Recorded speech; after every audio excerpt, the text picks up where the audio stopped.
Bismillahirrahmanirrahim. Assalamualaikum warahmatullahi wabarakatuh. Jumpa lagi kita di edisi spesial kali ini. Perkenalkan, nama saya Iqbal Sofwan. Di edisi spesial kali ini kita ditemani oleh Ustadz Muhaimin Karim. Bagi para pemirsa yang sedang menyaksikan acara ini, jangan lupa like dan follow Facebook KJRI. Begitu juga Instagram, Twitter, dan YouTube, sebagaimana tertera yang ada di Facebook-nya masing-masing. Nah, bagi ibu bapak yang ingin melakukan pertanyaan, silakan kirimkan pertanyaannya melalui WA dengan nomor 9400 1506. Bagi pemirsa yang berada di luar Hong Kong, silakan tambahkan plus 852 9400 1506. Formatnya bagaimana? Pertanyaannya apa? Kemudian jangan lupa sebutkan nama. Mengapa kami ingin ada pertanyaan ini? Karena pertanyaan yang kami anggap bagus itu akan mendapatkan hadiah dari BNI Hong Kong itu sejumlah 500 Hong Kong dolar bagi dua penanya yang beruntung. Apakah ada pengumuman yang harus saya umumkan terhadap pemenang minggu lalu? Oh, oke. Nah, ini buktinya. Minggu lalu, dua orang telah mendapatkan masing-masing 500 Hong Kong dolar, yaitu Ibu Sofiatun dan nomor 2 adalah Ibu Dwi Mustikarati. Bagi nama Ibu Sofiatun dan Ibu Dwi Mustikarati agar segera menghubungi KJRI Hong Kong untuk proses selanjutnya. Baik, Pak Muhammad, Assalamualaikum warahmatullahi wabarakatuh. Waalaikumsalam warahmatullahi wabarakatuh. Lama kita nggak ketemu, Pak. 2 tahun ya, Pak ya. Udah 2 di forum ini lama sekali kita nggak ketemu. Benar, Pak. Hari ini 27 Rajab ya, Pak ya. Betul, Pak. Isra Mi'raj. Kita ingin tahu, Pak. Mungkin sebelum saya melakukan pertanyaan-pertanyaan, silakan Bapak menerangkan secara ringkas dan yang komprehensif. Baik. Apa itu Isra Mi'raj dan bagaimana kita memaknainya dalam masa sekarang ini. Silakan Pak, waktu dan tempat.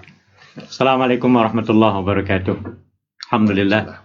Alhamdulillahilladzi asra bi'abdihi lailan minal masjidil harami ilal masjidil aqsa alladzi barakna hawlahu linuriyahu min ayatina innahu huwas sami'ul basir. Wassalatu wassalamu ala Rasulillah wa ala alihi wa sahbihi wa man wala wa la hawla wa la quwwata illa billah amma ba'du.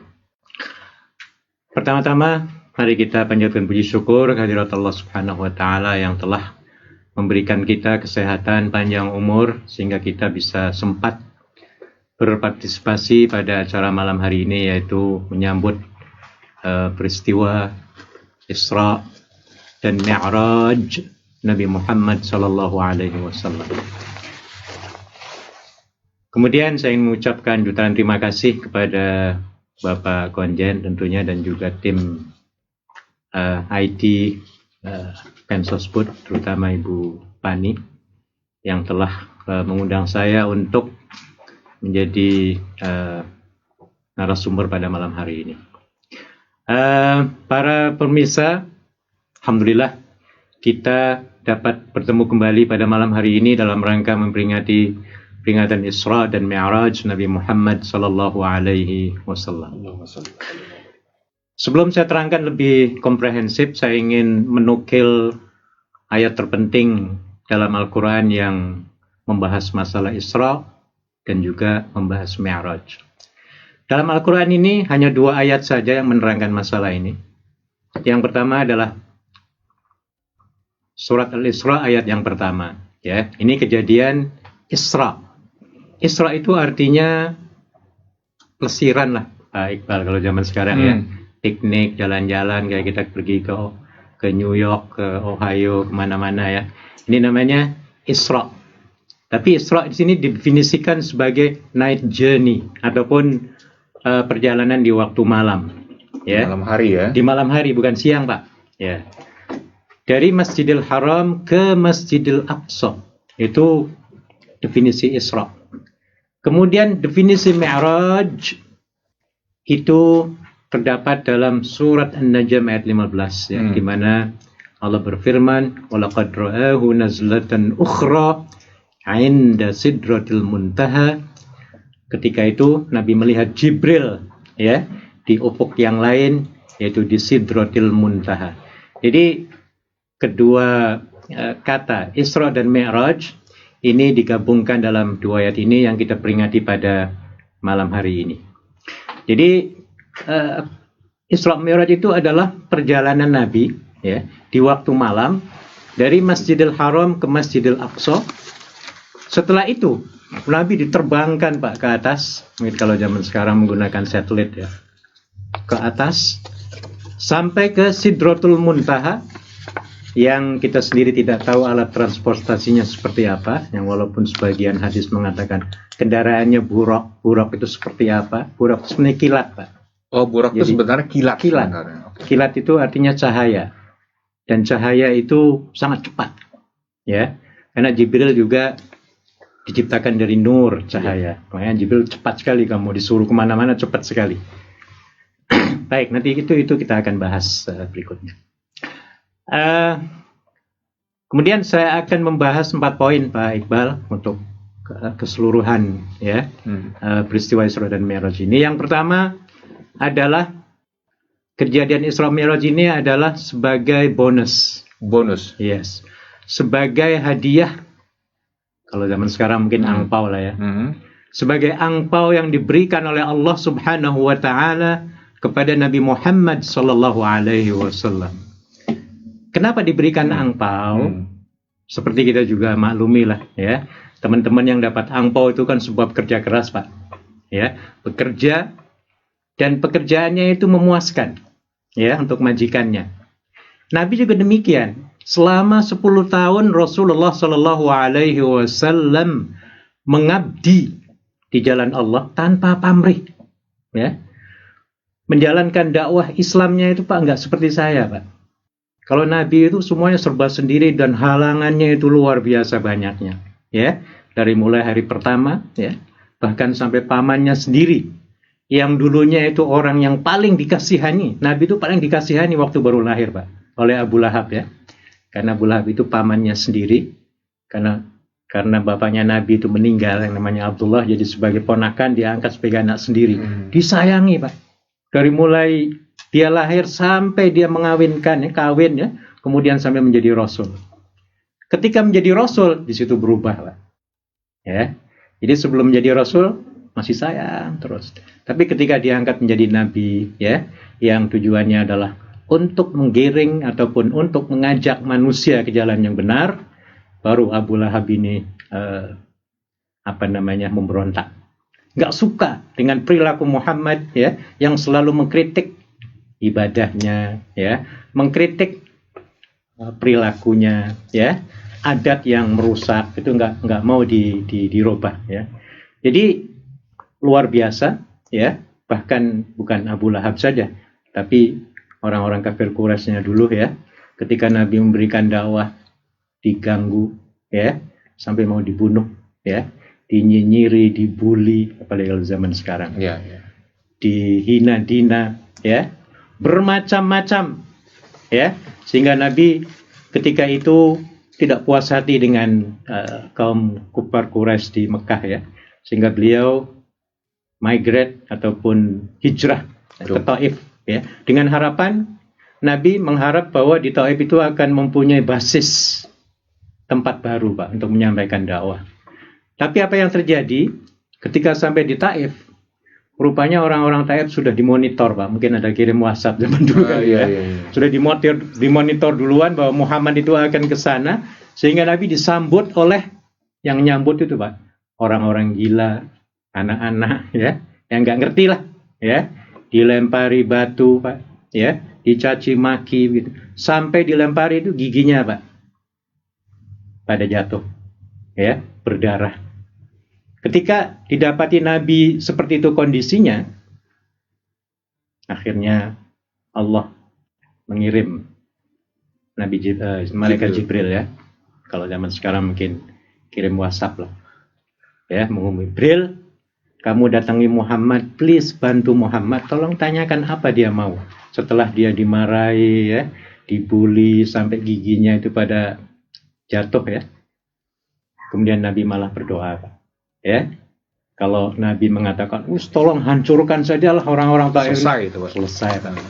Tapi Nabi sebagai orang yang berhati luas, ya, sebagai pemaaf, malah Nabi mengatakan, ya, bu'istu rahiman wa ma bu'istu la'anan.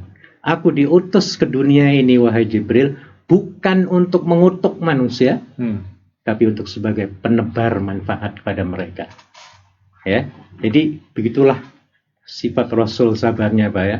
Selama 10 tahun di Makkah Al-Mukarramah, Rasulullah nggak pernah mendapatkan keindahan dalam menyebarkan dakwahnya. Selalu mendapatkan obstacle, ya, mendapatkan problem-problem. Ya. Pada tahun ke-10 dari kenabian, sudah Nabi begitu menderita ya, serangan yang dilemparkan oleh orang-orang kafir Quraisy ketika itu. Pada tahun ke-10 kenabian, tiba-tiba ada berita pamannya meninggal, Pak. Abu Lahab ini? Bukan Abu Lahab. Abu Talib. Abu Talib, ya, oh, okay. Ya, Abu Talib. Abu Talib meninggal, ya, yang merupakan Abu Talib merupakan pendukung, pembantu yang paling kuat, ya, mendukung perjuangan Rasulullah Shallallahu Alaihi Wasallam, tiba-tiba meninggal. Tidak lama kemudian istrinya menyusul, Pak, Khadijah radhiyallahu anha. Betapa sedihnya beliau, ya. Nabi Muhammad ditinggalkan oleh dua orang yang sangat dicintainya dalam memperjuangkan kebenaran dan keadilan, menyampaikan agama yang hak. Akhirnya Allah Subhanahu wa taala mengutus Jibril, ya, pada waktu Isya, kemudian mendatangi Nabi Muhammad setelah salat Isya, ya. Lalu ditemui, ya, bahwa Allah Subhanahu wa taala akan Allah mengundang Nabi Muhammad sallallahu alaihi wasallam untuk bertemu dengan Allah Subhanahu wa taala di atas yang paling tinggi. Ya. Nah, jadi setelah melihat kondisi yang sangat menyedihkan, ya, pada tahun itu yang disebut sebagai tahun kelabu, ataupun dalam bahasa Arab disebut sebagai Amul Huzni, the year of sorrow, ya, tahun-tahun kesedihan, ya.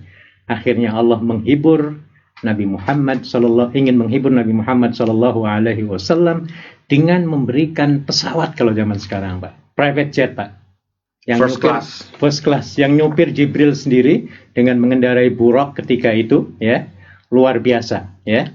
Di kopilotnya adalah malaikat Mikail, ya. Jadi untuk menggembirakan Rasulullah Shallallahu Alaihi Wasallam yang telah berjuang 10 tahun plus dengan kehilangan kedua orang yang amat dicintainya, akhirnya Allah Subhanahu Wa Taala memberikan angpau, memberikan bonus kepada Nabi Muhammad Shallallahu Alaihi Wasallam yang berupa tiket pulang pergi dari Makkah, dari terminal Makkah, airport Makkah Al-Mukarramah, transit di Baitul Maqdis, Palestina International Airport mungkin kalau sekarang, ya. Kemudian di sana beliau bersembahyang, ya. Kemudian diterbangkan ke atas menuju Sidratul Muntaha yang dalam 9 jam pada malam hari itu Nabi tiba kembali sampai di Makkah Al-Mukarramah. Jadi ini merupakan hadiah yang luar biasa dari Allah Subhanahu wa taala. Nilai ataupun pelajaran yang kita bisa ambil dari bonus diberikan kepada Nabi ini, Pak Iqbal, kita juga harus meniru, Pak. Kita kalau bekerja itu harus ada 3 AS. Kerja keras, kerja cerdas, dan kerja ikhlas.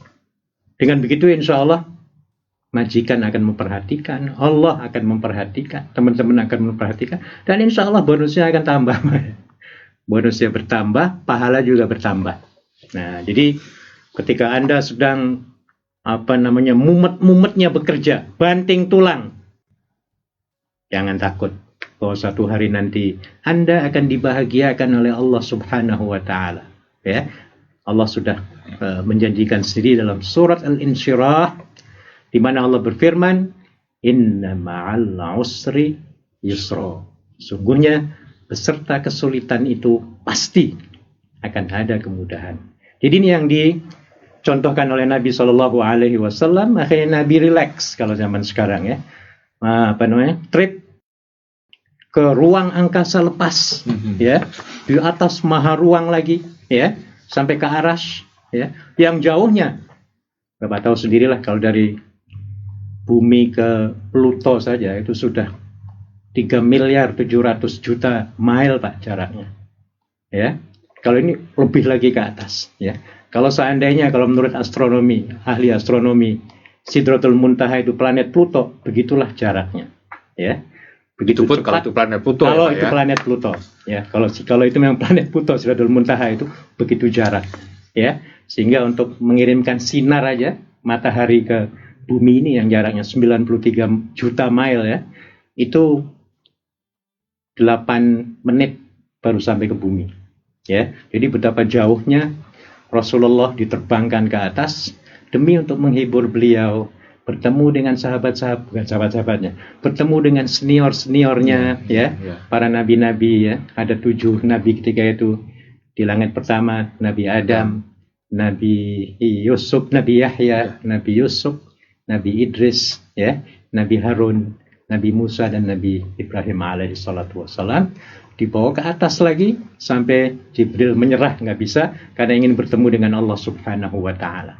Jadi begitu indah, ya. Kita saja yang baru sampai Hong Kong rasanya enak banget, ya, bisa naik kapal terbang, bisa melihat pemandangan yang indah-indah. Ini lebih hebat lagi, Pak, ya.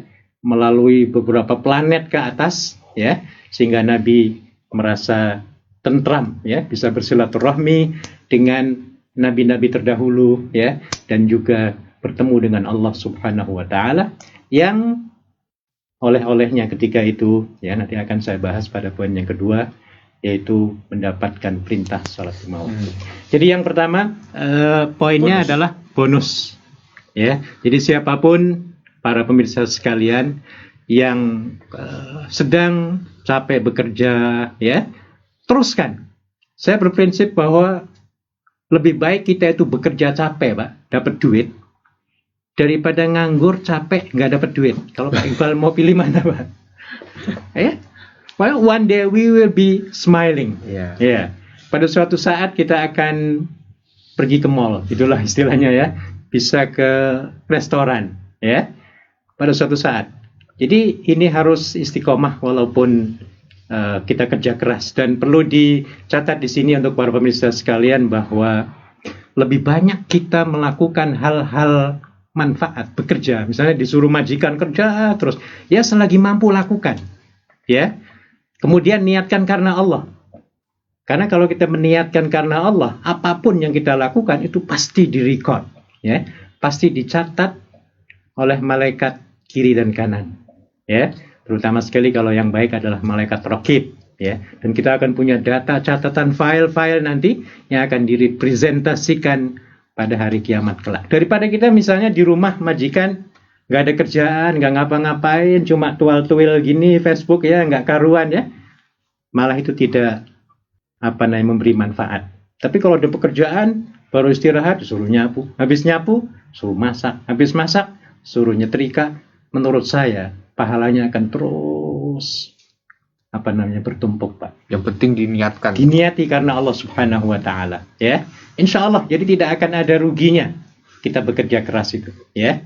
Dan ini sudah dicontohkan oleh Nabi Shallallahu Alaihi Wasallam bahwa Allah mengatakan inna ma'al usri yusra, ya. Bahasa kita? Berakit-rakit ke hulu, berenang-renang ke tepian, ya. Bersakit-sakit dahulu, bersenang-senang kemudian. Ini yang alami dan dilakukan oleh Nabi Shallallahu Alaihi Wasallam. Itu yang pertama. Yang kedua, Pak Iqbal, dari pelajaran Isra dan Mi'raj ini adalah sebenarnya kita dapat memperkukuh keyakinan ataupun akidah kita kepada Allah Subhanahu wa taala, ya. Karena peristiwa Isra dan Mi'raj ini peristiwa yang kebanyakan mayoritas 99% ketika itu orang tidak percaya, Pak. Iya. Gak masuk akal. Ya. Kenapa begitu? karena mereka menggunakan otoritas intelektual kemanusiaan, tetapi tidak menggunakan logika kemahakuasaan Allah Subhanahu wa Ta'ala. Kalau kita melihat ayat, sebenarnya simpel saja, Pak. Ayatnya itu Subhanalladzi asra. Maha suci Allah yang telah memperjalankan, yang telah menerbangkan, yang telah mentransportasikan, ya, abdihi, hambanya. Di sini Muhammad hambanya, ya. Kapan? Lailan minal masjidil haram, pada waktu malam dari Masjidil Haram ke Masjidil Aqsa. Tujuannya apa? Linuriyahu min ayatina, untuk kami perlihatkan sebagian kecil, ya, dari maha kekuasaan kami, kata Allah kepada Nabi Muhammad sallallahu alaihi wasallam. Jadi kalau kita melihat arti subhana, itu artinya maha suci Allah. Maha suci di sini maksudnya maha suci dari kelemahan, maha suci dari kekurangan, maha suci dari kefakiran, maha suci dari kebodohan, dan lain sebagainya. Ditambah dengan asra. Ya, asra itu adalah, kalau dalam bahasa Inggris disebut sebagai transitive verb, ya, atau kata kerja yang aktif. Ya, di sini asra itu kata kerja aktif. Dan yang aktif itu siapa di sini? Allah. Sementara Muhammad objek, sebagai pasif. Itu bisa aja diam aja gitu. Bisa diam saja, ya. Nah, jadi kalau Allah yang menerbangkan, whatever it is, apapun, ya, yang menurut kita nggak masuk akal, bagi Allah itu gampang saja, Pak. Enggak. Kalau Allah menghendaki, Iya. ya. Kalimatnya asra, ya. Allah yang memperjalankan. Yang diperjalankan siapa? Muhammad. Yang namanya diperjalankan, Pak Iqbal, ya, taunya beres, Pak. Iya, iya. Tahu beres, ya. Siapa yang perjalankan? Allah. Bagi Allah enak saja, gampang, ya. Idza arada syai'an ayyaqula lahu kun fayakun. Kalau Allah menghendaki dan hanya cukup mengatakan kun fayakun, maka jadilah, ya. Jadi sebenarnya tidak susah untuk menerima secara logis, ya, kejadian Isra dan Mi'raj Nabi Muhammad sallallahu alaihi wasallam. Untuk mempermudah hal ini, barangkali supaya otak kita manusia yang kurang ini menerima, contoh begini, Pak. Saya pergi ke Yunlong, Pak. Jam 11 nanti, naik bis. Sebelum pergi, ada semut masuk ke kantong saya, Pak. Ya. Saya pergi ke Yunlong jam 11, sampai di Yunlong jam 12. Saya jalan-jalan di Yunlong, ya, 1 jam. Pulang lagi sampai jam 2 sampai di sini, Pak. Ya. Ketika saya sampai di Causeway Bay, semut keluar, Pak. Keluar dari kantong saya. Kemudian dia ketemu dengan teman-temannya. Aku tadi ke Yunlong. Itu, ya. Ketemu dengan teman-temannya. Kebetulan ini bosnya semut, ini. Ya. Dikumpulkan semua anak buahnya itu, ya. Kemudian dia pidato. Wahai bangsa semut, ya, percayakah Anda? Saya tadi baru saja sampai dari Tun Mun. Berangkat jam 11, kembali lagi ke Causeway Bay jam 2. Setelah mendengar seperti itu, bangsa semut mengatakan, masa Mut, kamu dari Causeway Bay jam sekian, pulang jam sekian bisa sampai? Sudah badanmu kecil, jalannya lambat, ya, mustahil kamu melakukan hal itu. Mereka yang tidak percaya ini karena menggunakan logika akal semut. Iya. Ya. Tetapi setelah diterangkan oleh ketua semutnya, ini begini maksudnya, ya. Aku belum selesai nih, ya. Sebenarnya aku pergi ke Yunlong itu, ya. Sebelum saya pergi ke Yunlong itu, saya itu dimasukkan oleh, misalnya saya Pak Muhaimin, ya, masuk ke kantong, kemudian sampai ke Yunlong, balik lagi dan saya keluar, ya. Ketika bangsa semut mendengar seperti itu, Pak, baru mereka menerima alasannya. Oh, kalau seperti itu, ya aku percaya. Nah, ini, ya. Jadi yang memperjalankan semut dari Causeway Bay ke Tun Mun ini bukan semutnya sendiri, ya, tetapi siapa? Saya. Sebab itu kejadian Isra dan Mi'raj bukan kemauan Muhammad. tetapi kemauan Allah Subhanahu wa taala.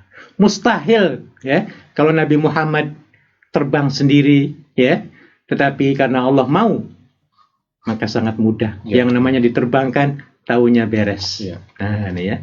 Kemudian ketika Nabi diterbangkan ya, beliau tidak menggunakan perlengkapan alat-alat astronomi astronot ya, dengan pakaian yang seperti kita lihat ya di para astronot mereka pakai itu. Tidak, biasa saja ya. Kenapa demikian? Karena Allah menjamin ya, alladzi barakna haulahu, kami telah memberikan security sekeliling perjalanan Nabi.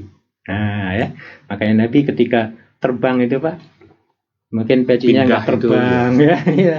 Kemudian badannya nggak sakit, perutnya nggak mual, nggak perlu bawa antimo, ya, nggak perlu bodrek dan lain sebagainya, ya. Dari mulai awal, ya, terbang sampai tiba kembali di Mekah, Nabi Muhammad SAW tiba dengan sehat walafiat, ya, tidak puyeng sedikit pun, ya. Dalam 9 jam kurang lebih, ya, terbang dari Masjidil Haram ke Masjidil Aqsa, kemudian diangkat ke atas, turun kembali, ya, dalam waktu 1 malam. Ketika Nabi mau landing ke Makkah Al-Mukarramah, beliau sudah apa kalau bahasa Jawa itu awang-awangan ya, was-was, ya, ragu-ragu mau menceritakan tuh Pak kejadian ini. Kalau nggak diceritain salah, mau diceritain juga mana takut. ada orang percaya. Nah ini Pak ya. Maka ketika Nabi sampai saja di airport lagi di Mekah, ya, ada 3 golongan ketika itu Pak. Ada orang yang memang 100% nggak percaya Pak. Yeah. Yang keduanya ada 50-50. Ya, yang 50-50 ini mereka mengatakan Nabi itu kan Rasul. Ya, aku percaya, tapi kok kayaknya nggak masuk akal gitu ya. Jadi 50-50 ya. Tapi ada juga sebaliknya yang 100% bahkan lebih ya percaya kepada apa yang diceritakan oleh Nabi Muhammad SAW, dan ini dipelopori oleh Abu Bakar As-Siddiq radhiyallahu anhu. Ketika Abu Bakar As-Siddiq diberitahu oleh Abu Lahab, wahai Abu Bakar, Muhammad baru saja nyeritain ke aku tentang perjalanan Isra dan Mi'raj, ya. Kemudian sampai lagi malam ini, pagi ini ke sini. Apakah Anda percaya? Abu Bakar menjawab, kalau yang ngomong itu Muhammad, jangankan dari Masjidil Haram ke Masjidil Aqsa, Sidratul Muntaha ke bawah lagi, lebih daripada itu, kalau yang ngomong itu Muhammad, I believe in that. Aku percaya, ya, dengan apa yang dikatakan Muhammad SAW. Jadi ketika itu orang yang percaya seperti Abu Bakar, bertambah kepercayaannya kepada Nabi.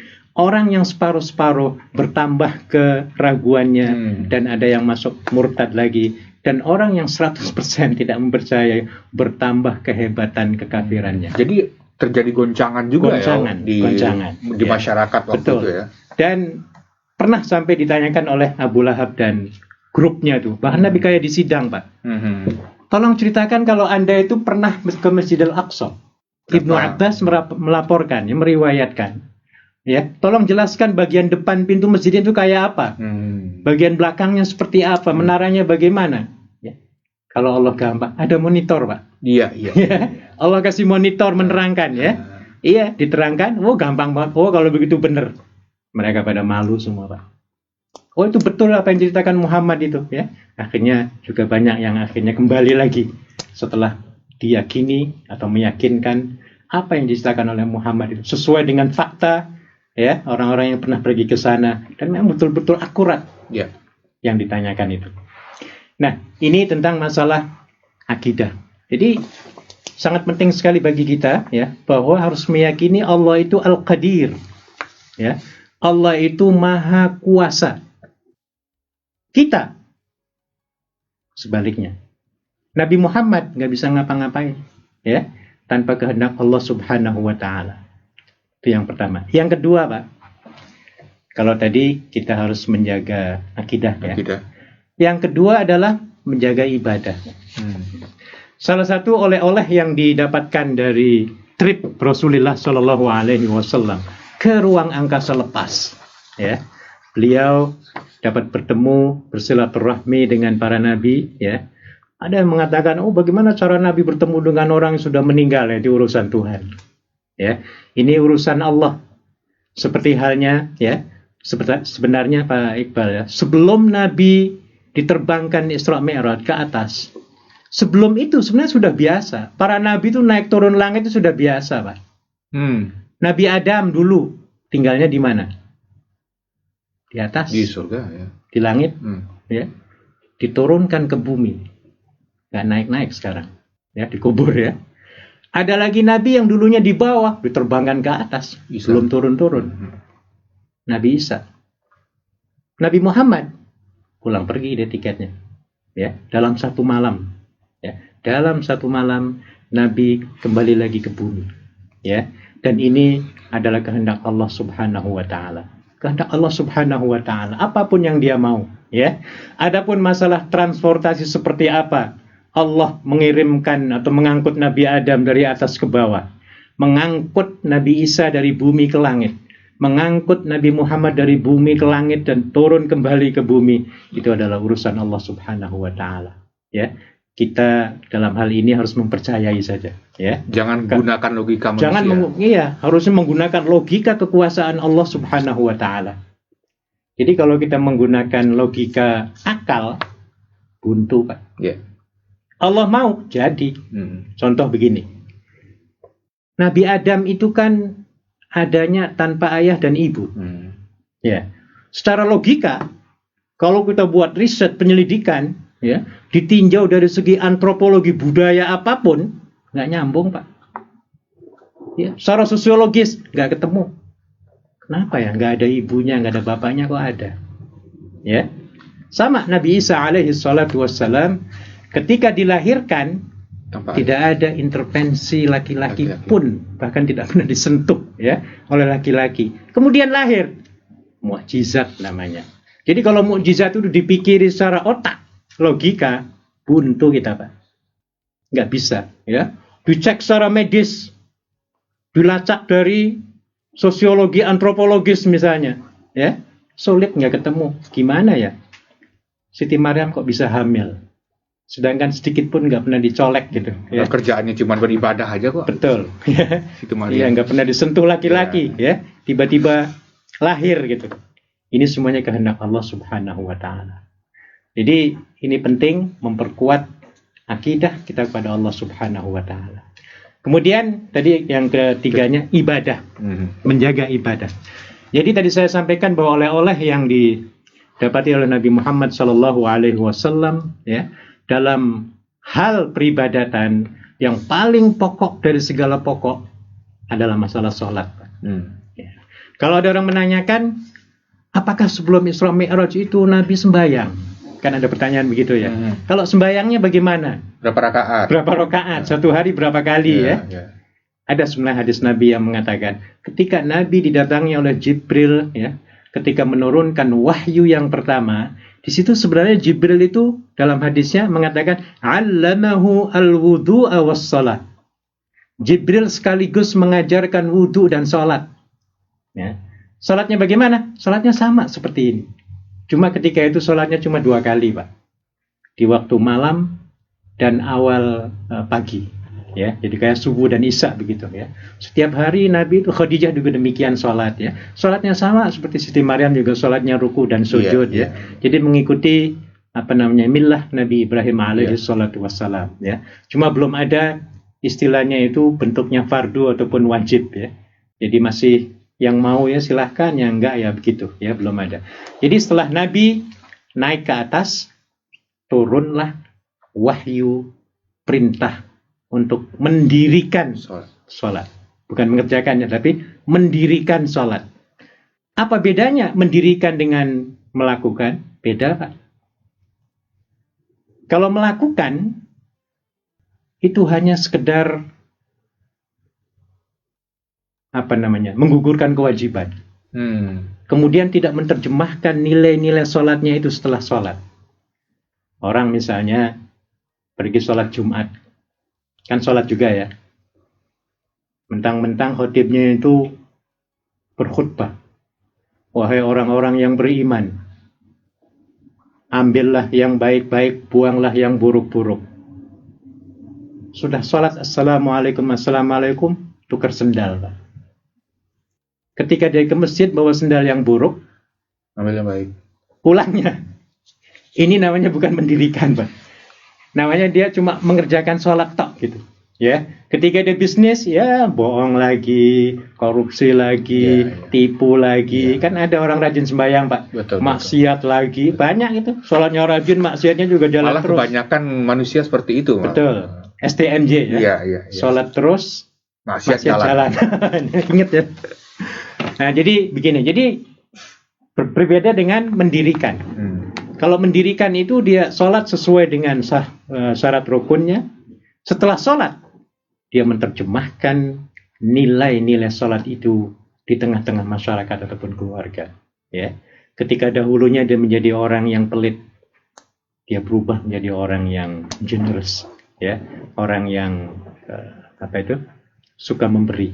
Ya, ketika dia itu sebelum sholatnya menjadi pemarah, berubah menjadi peramah dan lain sebagainya. Ini namanya mendirikan sholat. Ya. Nah, jadi ketika mendapatkan perintah sholat itu, menurut hadis, ya, itu jumlahnya 50 waktu, Pak, bukan rakaat ya, 50 waktu. 50 waktu ya. 50 waktu. Kemudian setelah turun mendapatkan itu, mampir lagi di langit ke-6, yaitu menghampiri Nabi Musa alaihi salatu wassalam, ya. Ketika mengucapkan salam, Assalamualaikum ya Musa alaihi salam. Kemudian ngobrol-ngobrol. Nabi Musa bertanya kepada Nabi Muhammad, ada perintah apa dari Tuhanmu, wahai Muhammad? Nabi Muhammad menjawab, aku telah mendapatkan perintah sholat. Berapa kali? 50. Spontan Nabi Musa alaihi salatu wassalam ketika itu mengatakan, wahai Muhammad, mustahil umatmu itu akan mampu melakukan 50 kali sholat satu hari satu malam. Pergi lagi kamu kepada Allah Subhanahu wa Ta'ala dan minta dispensasi diskon. Ya, akhirnya pergi lagi, ya, minta kepada Allah Subhanahu wa Ta'ala diberikan diskon sedikit. Ya, datang lagi ke Musa, kemudian Nabi Musa sama seperti itu. Nggak akan mungkin umatmu itu mampu. Terus minta bolak-balik sampai ke 5, Pak. Sampai 5 pun Nabi Musa masih menasehati. Iya. Ya Rasulullah, mustahil umatmu. Dan ini benar, Pak. Umat Islam sekarang ya banyak yang bolong-bolong sholatnya ya. Iya, kadang-kadang kalau perlu sembahyang, kalau nggak perlu ya nggak sembahyang ya. Kalau lagi miskin, rajinnya bukan main ya. Sudah kaya, lupa. Dan betul itu ya. Akhirnya Nabi Muhammad, aku malu wahai Musa. Aku sudah bolak-balik minta ya. Akhirnya Allah berfirman, ya Rasulullah, sholat 5 waktu yang Anda lakukan itu, setiap waktunya memiliki multiplied kepada 10 kali lipat. Jadi satu waktu yang kamu tunaikan itu, ya, itu pahalanya sama dengan 10. Jadi kalau 10 kali 5 menjadi 50. Jadi sama. Jadi setelah begitu, oh ya sudah kalau begitu, ya. Akhirnya sudah disepakati, ya mungkin MOU-nya seperti itu ya, 5 kali, dan itulah ya oleh-oleh yang didapatkan oleh Nabi Muhammad SAW dari perjalanan Isra dan Mi'raj ya, Nabi Muhammad SAW. Tapi perintah sholat ini memang ada di Al-Quran atau memang di hadits? Ada dalam Al-Quran. Nah begini ya, jadi perintahnya. Selain daripada perintah sholat, Pak Iqbal ya, semuanya diturunkan di bumi, Pak. Semuanya di bumi. Allah memerintahkan wajib puasa. Cukup mengirim Jibril ke bumi, mendatangi Muhammad. Wahai Muhammad, ya katakan, ya ayyuhalladzina amanu, kutiba alaikumussyam. Ketika Allah memerintahkan zakat, cukup mendatangkan Jibril ke bumi, menemui Nabi Muhammad ya. Wa atuz zakat, ya. Semua perintah-perintah yang ada di Al-Quran itu diturunkan di bumi. Kecuali sholat, Pak. Langsung dari langit. Langsung. Nabinya diundang, Pak, menjadi tamu VIP. Ya, kalau biasanya kan Jibril yang datang ya. Ini nabinya diangkat ke atas sambil jalan-jalan, dan ini menandakan kehebatan, keistimewaan ibadah sholat yang digambarkan oleh Nabi sebagai Imaduddin. Ya. Pak Ustadz, Ya. Sebelum kita beranjak ke poin yang keempat, ini kan baru poin ketiga nih. Pertama sebagai bonus, kemudian yang kedua memperkokoh akidah, kemudian tentang perintah ibadah, sholat. Ini nampaknya penonton kita banyak yang antusias dengan tema Isra Miraj ini. Saya mendapatkan berita bahwasanya sudah ada beberapa pertanyaan. Mari kita masuk ke pertanyaan yang pertama. Oke. Assalamualaikum, selamat malam Bapak Ustadz. Perkenalkan, nama saya Siti Musriatun dari Cilacap, Jawa Tengah. Mohon maaf sebelumnya Bapak Ustadz mau tanya, apa hukum merayakan malam Isra Miraj, yaitu pada malam 27 di bulan Rajab? Ya. Terima kasih. Baik, terima kasih Mbak, siapa ini? Siti Musriatun. Ya, Mbak Siti Musriatun ya. Ini sebenarnya mungkin kata-katanya harus ditukar ya, bukan merayakan ya. Karena dalam Islam itu merayakan hanya dua, Pak. Hari Raya Idul Fitri dan Hari Raya Idul Adha. Selain itu dalam agama nggak ada perayaan lain. Yang ada mungkin peringatan. Nah, kalau peringatan nggak apa-apa. Sama seperti kita memperingati Hari Kemerdekaan Indonesia. Sama, manfaatnya banyak. Ya, Isra Mi'raj manfaatnya banyak sekali. Ya, Isra Mi'raj itu merupakan sejarah masa lalu. Dan sejarah Mi'raj itu Pak, masih relevan dengan kondisi saat sekarang ini. Ya, pelajaran yang amat mahal yang bisa kita sesuaikan ataupun kita praktekkan nilainya ya pada zaman sekarang ini. Jadi boleh-boleh saja ya, tapi namanya bukan merayakan ya, tapi memperingati, merefleksikan lagi. Betul, gitu ya. Memperingati dan kita mengingat-ingat kembali ya, kayak tadi kan misalnya sebagai bonus ya misalnya ya, kemudian memperkuat akidah, nanti juga ibadah, dan yang terakhir nanti masalah syariah ataupun hukum. Nah, jadi dengan memperingati itu kita ingat kembali ya tentang peristiwa itu dan dapat kita mengambil iktibar, kemudian melaksanakannya dengan sebaik mungkin untuk masa kini dan yang akan datang. Terima kasih, semoga Ibu Siti puas dengan jawabannya. Pertanyaan yang kedua. Assalamualaikum warahmatullahi wabarakatuh, Ustadz Abdul Muhaimin Karim. Saya Ibu Erna Pratewi di Taiko. Bertanya, ada 3 pertanyaannya, kita jawab satu-satu ya Ustadz ya. Pertanyaan pertama, ibadah apakah yang diwajibkan setelah peristiwa Isra Miraj? Ini tadi sudah jawab, silakan Ustadz. Oh iya, jadi mungkin diulang saja jadi ulangan ya. Jadi ibadah yang diwajibkan ketika Nabi Muhammad SAW di-mi'rajkan ya, maksudnya dibawa ke atas, yaitu Nabi mendapatkan perintah sholat. Ya, yang dikatakan dalam hadis merupakan imaduddin, sebagai apa? Tiangnya agama. Ya, jadi kalau orang Islam itu nggak sembahyang, Pak, tiangnya habis, Pak. Jadi agamanya itu lumpuh, ambruk lah, runtuh ya. Nggak ada tiang, Pak. Iya, makanya sembahyang itu sebagai tiang. Maka dalam hadis lain dikatakan inna mathalas salati fid din kamathalir ra'si fil jasad. Perumpamaan salat dalam agama itu bagaikan kepala pada badan. Ya. Bayangkan ibu-ibu, para pemirsa sekalian ya, yang namanya manusia walaupun kedua kakinya buntung masih dipanggil manusia, Pak? Masih. Ditambah kedua tangannya putus semua. Masih manusia? Masih. Telinganya hilang? Masih manusia. Kedua matanya buta? Masih manusia. Badannya stroke sebelah? Masih manusia. Tapi kalau sudah kepalanya tidak ada, gentayangan di sini, apakah namanya manusia? Bukan. Ya mungkin namanya pocong. Nah ya, jadi kepala itu begitu penting. Maksudnya sholat ya. Sholat itu begitu penting dalam agama, bagaikan kepala dalam sholat. Bagaikan kepala dalam jasad. Iya, dalam jasad ya. Jadi begitu penting sholat. Apa hikmahnya? Pak, saya ini baru di penjara 21 hari. Oh, dari karantina maksudnya ya. Ini di hotel loh ya. Bayangkan, saya membayangkan kalau nggak ada sholat, stresnya saya kayak apa, Pak? Iya, jadi dengan adanya sholat itu bisa melatih disiplin, ya, kebersihan, apalagi kedisiplinan, apalagi ketawaduan, ya, sakinah dan lain sebagainya. Ya, ketika saya berada di hotel itu kalau zuhur, Ya udah sholat zuhur sekitar setengah jam, habis itu ngaji, oh nanti nunggu asar jam sekian lagi. Jadi nggak stres. Iya, iya. Habis sholat asar, oh nanti maghrib. Jadi Bapak gunakan waktu 21 hari ini memang udah mendekatkan diri ya. aja. Dan kita komunikasi dengan Allah terus itu. Iya. Jadinya indah. Iya, jadinya indah. Jadinya indah. Baik, pertanyaan masih ada 2 pertanyaan. Oke. Pertanyaan yang kedua adalah, adakah poin penting dan hikmah yang bisa diambil dari Isra Mi'raj? Di mana merupakan perjalanan ini yang luar biasa menembus arsy? Ya, hikmahnya termasuk sebenarnya yang kita bicarakan tadi. Oke, ini sudah terjawab ya. Iya. Nomor 3, pertanyaan dari Ibu Erna. Benarkah sebelum peristiwa Isra Mi'raj Rasulullah kehilangan pamannya? Wah, ini sudah nih. Ini juga sudah mungkin sudah mendengar. Sudah mendengar ya. Jadi saya kira sudah terjawab semua. Iya. Beliau juga bertanya kehilangan istri Siti Khadijah, sudah terjawab. Minuman apa yang dipilih Nabi Muhammad saat ditawari oleh malaikat Jibril? Jelas susu. Oh ya. Iya, ada tawaran ya antara yang haram dengan yang kapan itu ditawarinya? Sebelum diterbangkan. Oh, oke. Iya.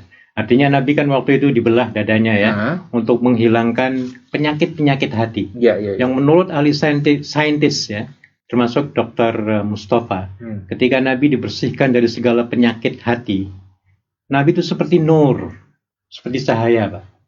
Jadi sangat klop sekali kalau Nabi sebagai cahaya, kemudian diterbangkan oleh makhluk yang dibuat dari cahaya. Yang tinggalnya di lantai langit 7 ya. Jadi amat klop sekali sebenarnya, ya. Maka Nabi segala kekotoran-kekotorannya itu ya, termasuk disuruh milih antara misalnya susu dengan arak misalnya, ya. Nabi ngambilnya yang halal. Oh, waktu itu memang ada 2 pilihan itu. Ada pilihan, ya, jelas. Luar biasa. Oke. Ke penanya nomor 3. Assalamualaikum. Nama saya Aliyah dari Cilacap. Wah, banyak nih geng Cilacap, tinggal di Caiwan. Pertanyaan ini sebenarnya sudah lama mengganjal di hati saya. Tapi sampai sekarang saya belum menemukan jawaban yang memuaskan. Jadi, saya pernah membaca sebuah hadis Nabi, yaitu bagaimana kedudukan sabda Nabi. Sabda Nabinya adalah, agama adalah akal. Tidak ada agama bagi yang tidak berakal. Iya. Itu pertanyaan 1, kita sambung aja. Pertanyaan saya adalah, jika hadis itu dihubungkan dengan peristiwa Isra Mi'raj, mungkinkah wahyu ilahi itu ada yang tidak makul? Bahasanya berat juga nih. Saya aja nggak ngerti nih makul. Artinya begini ya, kalau agama adalah akal, itu agama itu artinya logis, Pak. Ya. Agama itu nggak ada yang nggak logis, Pak. Yang zaman dulu 1500 tahun yang lalu orang tidak menerima, sekarang kenyataannya secara saintifik sudah proof. Contoh, ya Isra Mi'raj Nabi ini. Ya. Di mana dalam Al-Quran dia pada ayat yang lain ya, surah Ar-Rahman misalnya ya, dijelaskan di situ, ya ma'syarul jinni wal ins, in istata'tum an tanfudhu, dan seterusnya, min aqtaris sama, wahai bangsa jin dan manusia, kalau Anda mampu menerobos keluar angkasa lepas, teroboslah kalau Anda mampu. Ya.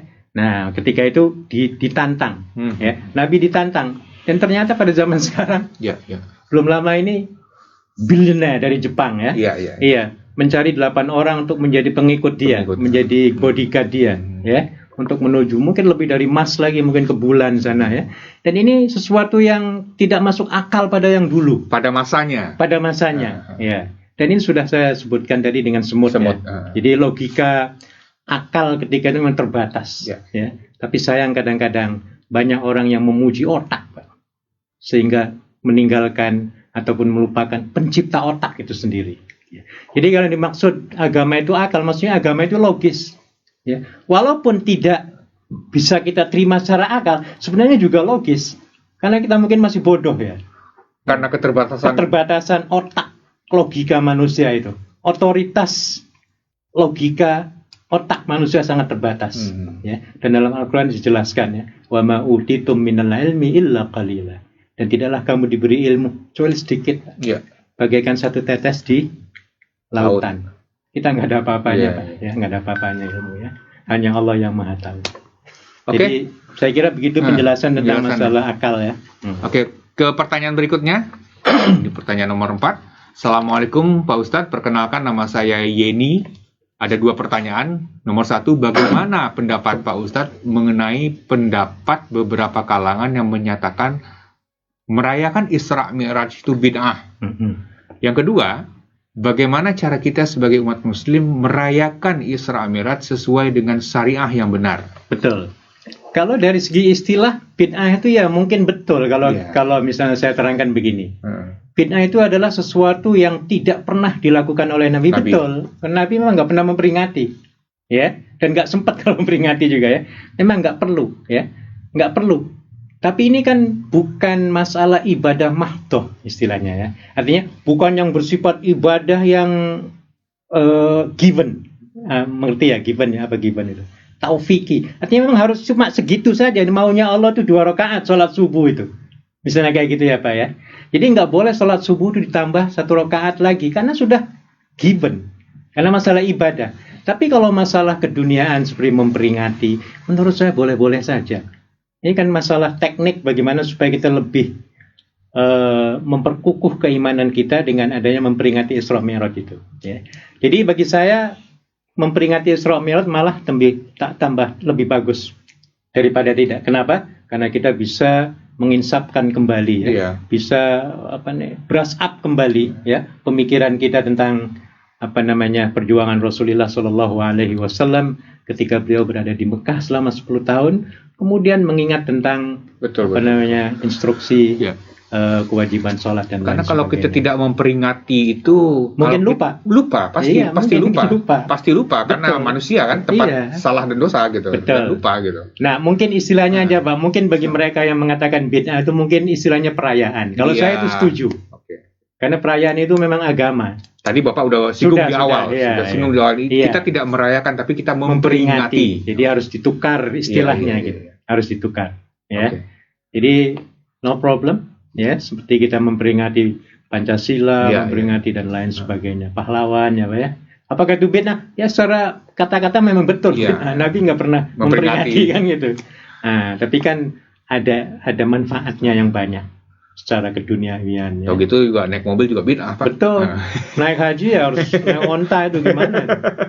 Nah, susah. Oke. Yang kedua apa tadi? Yang kedua bagaimana cara kita sebagai umat muslim merayakan Isra Mi'raj sesuai dengan syariah yang benar? Merayakan Isra Mi'raj sesuai dengan syariah yang benar. Iya, jadi ya seperti inilah kita buat ya. Kita terangkan lagi bagaimana perjuangan Rasul ya. Bagaimana melakukan perintah sholat waktu yang betul ya, yang 5 kali ya. Dengan yang betul-betul istiqomah dan lain sebagainya ya.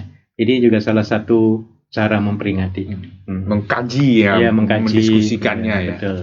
Apakah masih ada pertanyaannya dari para pemirsa? Masih ada satu lagi. Assalamualaikum Ustaz Muhaimin, saya Jayanah di Taipo. Pertanyaannya adalah bagaimana kita memaknai Isra Mi'raj jika sholat kita belum sempurna, dalam artian masih ada yang dijamak. Wah, ini permasalahan. Bagus. Ya, kita berusaha Pak. Ya. Karena no one is perfect. Betul. Tidak ada manusia yang sempurna, ya. Yang paling bagus adalah bagaimana kita menyempurnakan, ya. Kita istilahnya apa itu? Menyempurnakan supaya dan ada usaha. Dan usaha itu penting sekali, ya. Adapun masalah jamaah yang mungkin kan karena ada reason, ada alasan, ya. Mungkin majikan nggak memperbolehkan ataupun alasan-alasan yang lain ya. Jadi saya kira bagus tadi. Jadi yang penting usaha ya, berusaha bagaimana supaya sholat kita on time ya, bagaimana sholat kita itu dapat dilakukan dengan khusyuk ya, dan perlu berupaya bagaimana? Saya kira seperti yang bertanya ini ya, kalau bisa itu menjelaskan pada majikan Pak, tentang sholat ya, manfaat sholat. Ya, dia harus mengatakan kepada majikan, kan majikan, aku sholat ini loh, doain kamu supaya kamu menjadi orang yang kaya, banyak duitnya, sehat, panjang umur, ya. Dan saya juga kalau sembahyang kan jadi orang yang lebih baik. Saya yakin dengan seperti itu akan diberikan kelonggaran, ya, sehingga sholatnya akan diberikan kebebasan. Jadi ikhtiar itu 100% wajib, doa 100% juga wajib. Gitu, Pak. Terima kasih. Sebelum kita, saya kira tidak ada lagi pertanyaannya. Sebelum kita tutup acara kita masih punya 6 menit untuk poin terakhir. Kan ada 4 poin nih tadi Ustaz. Oh iya. Sebagai bonus, sebagai akidah, kemudian sholat, kemudian ada syariah. Ibadah dan syariah. Syariah ini maksudnya, yang saya maksudkan adalah Nabi juga membawa oleh-oleh tentang hukum, Pak. Antara halal dengan haram. Ketika Nabi di-mi'rajkan, ternyata Nabi itu dibawa ke area perjalanan di depan surga dan neraka. Sehingga ketika itu Nabi diperlihatkan, ya, paling tidak yang saya catat ada 6 ya. Nabi diperlihatkan oleh Allah Subhanahu wa Ta'ala pada satu tempat. Ya. Beliau melihat satu kaum yang begitu lahap memakan daging busuk, Pak. Sampai Nabi heran. Wahai Jibril, kalau orang Amerika, what the hell are they doing? Ini ngapain mereka kok makan daging busuk itu kok lahap banget. Sementara daging di sebelah yang seger-seger ditinggalkan. Nabi heran, Pak. Kata Jibril, ya Rasulullah, orang yang makan daging busuk itu dulunya ya, waktu di Hong Kong atau di manalah, ya, memiliki seorang istri yang sah dan cantik, tetapi dia tinggalkan dan dia mencari cewek-cewek cantik-cantik yang lain untuk berselingkuh. Waduh. Nah, ini ataupun sebaliknya, wanita juga demikian. Ya, punya suami yang ganteng, setia, dia malah cari apa? Lelaki yang lain. Ini namanya hukum halal haram, nggak boleh. Ada lagi dalam satu tempat lagi diperjalankan lagi oleh Jibril alaihi salatu wassalam. Kemudian Nabi melihat ada sekelompok kaum itu, Pak, yang mencakar-cakar mukanya.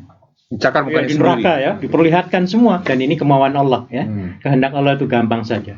Ketika ditanya, wahai Jibril, what the hell are they doing? Itu ngapain, kasihan banget itu. Dicakar lagi, ambrol, hancur lagi, utuh lagi, ambrol lagi, sampai terus menerus. Jibril menjawab, ya Rasulullah, wahai Muhammad, mereka itu dulunya ketika di dunia suka menjelek-jelekkan orang lain. Waduh. Maka di akhirat kelak, kalau ada manusia seperti itu, seperti itulah keadaannya. Ya, seperti itulah keadaannya. Ada lagi, Nabi diperjalankan lagi melihat satu kaum yang lidahnya itu digunting-gunting, Pak. Digunting putus, tumbuh lagi. Digunting lagi, nyambung lagi, terus berterusan. Sampai Nabi heran. Yang ini apa, Bril? Kata Nabi Muhammad. Jibril menjawab, inilah orang yang dulunya suka menggibah, ya, suka menyebarkan hoax, ya, suka, kalau dalam istilah hadis ada 3. Ada gibah, ada ifku, ada buhtan, ya. Jadi suka mencela orang, seperti yang tertera dalam surat Al-Humazah, ya. Wailun likulli humazatil lumazah. Celakalah, masuk neraka lah orang yang suka mengumpat dan mencela. Nah, ini ya. Jadi orang-orang yang dipotong itu adalah suka gibah, suka ngomongin orang, ya, dan lain sebagainya. Maka ini pelajaran yang penting sekali untuk kita sekalian, ya, bahwa menyakiti orang, baik secara gibah orang yang nggak ada maupun ada di depan kita, itu sangat diharamkan oleh Allah Subhanahu wa Ta'ala. Ya. Dan banyak lagi hal-hal yang dilihat oleh Nabi Shallallahu Alaihi Wasallam, baik di neraka maupun di surga. Ya. Di surga saya kasih satu contoh, ya. Ketika Nabi diperjalankan lagi, beliau diperlihatkan oleh Allah Subhanahu wa Ta'ala dan menemukan satu kaum, ya. Kaum itu sebagai penanam. Ketika baru menanam satu pohon, tiba-tiba tumbuh dan berbuah.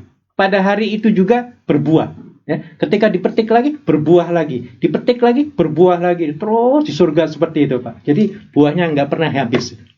Ketika ditanya, yang itu apa, wahai Jibril? Wahai Muhammad, orang yang sedang metik itu, dulunya waktu di dunia, mereka amat gemar memberikan bantuan kepada orang yang memerlukan. Yang setiap satu kebaikan, ya, dilipat gandakan oleh Allah menjadi 700 kali ganda ataupun lebih. Begitulah kondisi mereka ketika mereka berada di surga. Ya. Orang yang gemar membantu orang, ya, berzakat, sedekah, infak, ya, kepada orang-orang yang membutuhkan. Di akhirat kelak, dia akan diberikan kebun, Pak, dengan buah-buahan yang bermacam-macam. Ya. Begitu yang diperlihatkan oleh Allah Subhanahu wa Ta'ala kepada Nabi Muhammad sallallahu alaihi wasallam dalam perjalanan Isra dan Mi'raj. Ya. Jadi dengan begitu Nabi menjadi banyak oleh-olehnya, ya, banyak oleh-oleh dan perlu disampaikan kepada umatnya. Gitu. Ustadz, terima kasih banyak atas pencerahannya. Kita telah sampai pada ujung acara tepat di pukul 10 malam waktu Hong Kong. Semoga apa yang Ustadz sampaikan menjadi manfaat bagi kita semua. Sebelum kita berpisah, kami mohon doa dari Ustadz agar kita menjadi yang lebih baik ke depan. Silakan Ustadz. Baik, mari kita berdoa kepada Allah Subhanahu wa taala. Mudah-mudahan kita semua akan terus dilindungi, dipelihara ya dari berbagai macam yang tidak kita inginkan. Juga termasuk di tanah air kita, mudah-mudahan kondisi akan lebih baik dan kondusif. Amin. A'udzu billahi minasyaitonir rajim. Bismillahirrahmanirrahim. Alhamdulillah, salatu wassalamu ala Rasulillah wa ala alihi wa sahbihi wa man wala. Allahumma inna nas'aluka al-huda wat-tuqa wal-'afafa wal-ghina. Allahumma inna nas'aluka 'ilman nafi'a wa 'amalan mutaqabbala wa rizqan wasi'an halalan tayyiban. Allahumma inna nas'aluka al-huda wat-tuqa wal-'afafa wal-ghina. Allahumma inna na'udzu bika min jahdil bala wa darakis syaqa wa su'il qada wa syamatatil a'da. ونسألك عيش السعداء ومجاورة الأنبياء ومنازل الشهداء والصبر على البلاء والنصر على الأعداء. ربنا لا تفرق جمعنا هذا إلا بذنب مغفور وسعي مشكور وعمل صالح مبرور وتجارة لن تبور يا عزيز يا غفور. ربنا آتنا في الدنيا حسنة وفي الآخرة حسنة وقنا عذاب النار. وصلى الله على سيدنا محمد وعلى آله وصحبه وسلم. سبحان ربك رب العزة عما يصفون وسلام على المرسلين والحمد لله رب العالمين. Terima kasih. Terima kasih Ustadz. Assalamualaikum warahmatullahi wabarakatuh. Waalaikumsalam warahmatullahi wabarakatuh. Begitu juga dengan para pemirsa. Jangan lupa, demikian kami sampaikan acara kita malam ini. Jangan lupa tetap pantengin Ngopi Instan di edisi berikutnya. Tetap kirim pertanyaannya. Nama-nama pemenang yang bertanya malam ini akan diumumkan minggu depan. Sekian, billahi taufiq wal hidayah. Assalamualaikum warahmatullahi wabarakatuh.